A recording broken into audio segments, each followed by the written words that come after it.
Hey, I'm Ryan Cooper from Vancouver Cosplay. You can follow us online at vancouvercosplay.com or on pretty much any social media at Vancosplay. Today we're going to take a look at how we can make fake colored contacts look a lot more kick-ass. Here's a shot of the amazing Startorialist in her Mad Moxie costume. She looks unbelievably good, except for there's one problem. When I photographed her with a high detail camera, I froze the motion of her eyes, making it really apparent that she's wearing fake colored contacts. When I zoom in on the photo, you can really see the problem because the color of her contacts are this solid green, as if someone's just filled it with a paintbrush tool, rather than a realistic organic green that would be covered with layers and detail and all that sort of thing that a normal eye would have. At the same time, the edge of the eye and the edge of the pupil have this razor sharp laser printed look to them. Why? Because they were razor sharp laser printed.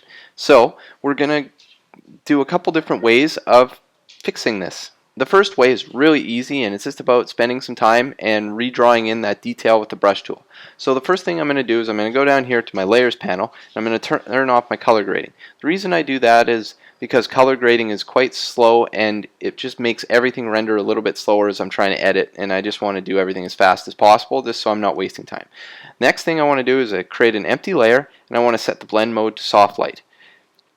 The reason I want to do this is I want to bring all the color out from the bottom, but still add detail. Next, I'm going to hit the B and set the brush tool, and I'm going to make sure I have a brush about 9 or 10 pixels depending on how big you want to make it. What we're going to be doing is drawing in the detail in the eye, so it really depends on what resolution your camera is. Whatever you feel works for you. We're going to set the opacity of about 30% and the flow to about 20% to give us a really light brush, and we're going to layer a lot of detail on. Next, we're going to make sure our color palette is black and white, and we're going to swap it out so that it's just white as our foreground for now. And then we're just going to start out by drawing little lines from the inside of the eye out, and it's just a matter of going around and drawing lines. And this can take a while or be pretty quick depending on how thick of a brush you're using and how much opacity you're using. The less opacity, the more detail you'll get, but it'll also take longer. So what I'm doing here is I'm just running in circles, adding detail to the eye. As you can see already, we're already adding a ton more detail to the eye.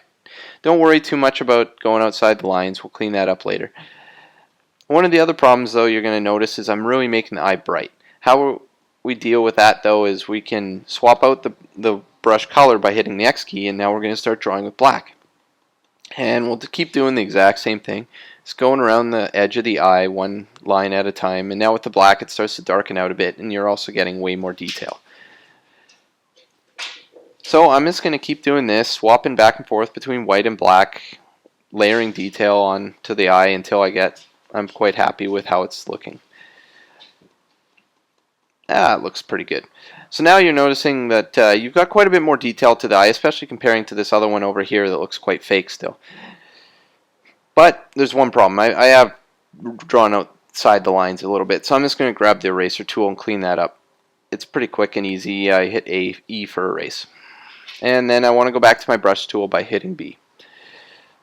Next, I want to address the problem of these really sharp edges. Right now they still look pretty fake. So what I'm going to do is I'm going to go back to my colors palette, switch back to the black color, and I'm going to just start drawing along the edge with a slightly bigger brush. The goal here is to really soften up that detail. As you can see, it immediately starts to soften up a bit, and the eye looks like it's got some depth. So I'll just keep doing that until I like how it looks. The goal here isn't to be super realistic. Mad Moxie is a character in a video game. We want to create really deep and detailed eyes, but we want them to have some pop too. So far, I really love the way the shadow of the eye is looking. I just want to now add that same sort of feathering to the pupil itself so it doesn't look so razor sharp. You want to be a bit more careful with the pupil though, because naturally it is pretty sharp. So I'm just going to do that really carefully around here. And as you can see, it's already starting to look way better. So there's the eye just on a base upgrade. As you can see, it's quite good, but we want to add some more highlights to the eye to make it look even better. So what I'm going to do is I'm going to swap back to the white color, and I'm just going to take the brush about the size of the pupil and just draw underneath the eye just a couple times. This just adds a little bit of light and a little bit of a catch below it, and it has more of a gradation from the upper lid. It just gives it a little bit more life. As you can see, the eye's looking really good right now, and it's starting to look really realistic. So the best way to test is to zoom out a bit and see how it looks. From a really zoomed out sense, it looks pretty good. You can't really tell because it's so small now, but it looks realistic, and I'm starting to feel more like it's a real eye. And if I turn this on and off, you can really tell the difference that this has made. So once I add the gradient back, the color grading back on, it looks pretty good. So that's way number one, and that's pretty easy. So what's the next way? Well, the other way is take somebody else's eye and put it over top and use its detail. That method can take a little bit more time, and it requires that you actually have another eye to add, but you can get even better detail from it because no matter how good you are at drawing, you're never going to draw quite as good as exactly how reality would look. So what I'm going to do is I'm going to turn back off the grading layer, and I'm going to turn off our layer that we were drawing on because we don't really need it anymore. And then I'm going to switch over to this other shot. And this just happens to be conveniently open on this other tab, and it's a pair of eyes. So what I'm going to do is I'm going to grab I'm going to select around one of these eyes with the selection tool and hit Command C to copy. Then I'm going to go back to my original shot, and I'm going to create a new layer and paste that layer in. As you can see, it doesn't really match up right now, but we'll get to that. That's going to be pretty quick and easy to do. Next, what you want to do is you want to change your blend mode to overlay, and it now has a lot better blending, but obviously we don't want the eye in the cheek. So what I'm going to do is I'm going to hit Command T to transform, and I'm going to position the eye over top of the eye that we want to fix. Just kind of play around with it till it looks good in terms of positioning. Ideally, you're going to be doing some more adjustments, and we're going to be masking it out more precisely, so it's just more about getting it kind of centered for now, and then we'll go from there. So that looks not too bad. So next we're going to go down here and add a layer mask in, and we're going to hit B for the brush tool. We're going to stick our opacity and our flow of the brush up to 100%. Come on, go. There we go. So, and then we're going to make sure we're painting with black, and we're going to just paint it with black to hide all the parts of the eye we really don't want, because we only really want the detail. The great thing about this method, and by using an overlay blend mode, if there was a really bright catch light in the eye to begin with, this would not obscure that. It would only obscure the midtones. So far it looks pretty good. I'm just going to tweak it all in the position a bit, and not too bad. As you can see, it's a little bit grittier, a little bit darker than the one we just drew, but it's a different look to it, and it looks pretty good right out of the box. So next, what we want to do is we want to adjust it to bring a little bit more life into it, because right now it's looking pretty dark. So what I'm going to do is I'm going to make sure I've selected the layer itself, and I'm going to add a curves adjustment layer. Then I'm going to hold the Option key, and I'm going to click on the area right between the two layers to add a clipping mask to the curves layer I just created. And then that allows me to add a curve that's only specific to this eye.